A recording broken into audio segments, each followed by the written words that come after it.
Hi everyone, Amber Canoy here with WKYT and Everyday Kentucky, visiting Bluegrass Hearing Clinic with Dr. Vanessa Ewert. So those baseline hearing tests. So we really recommend that everyone get one just to know where you are, so we can kind of track it and know how your hearing might change over time. But you come in and we put some headphones on you, you listen to some beeps and tones.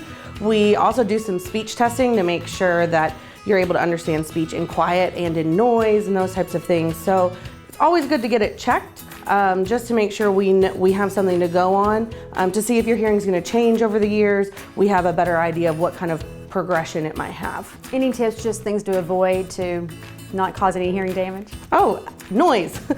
Noise, wear hearing protection if you're going to burn any kind of noise, but also if you have like a family history of hearing loss or anything like that, it's more important for you to get tested. All right, give them a call.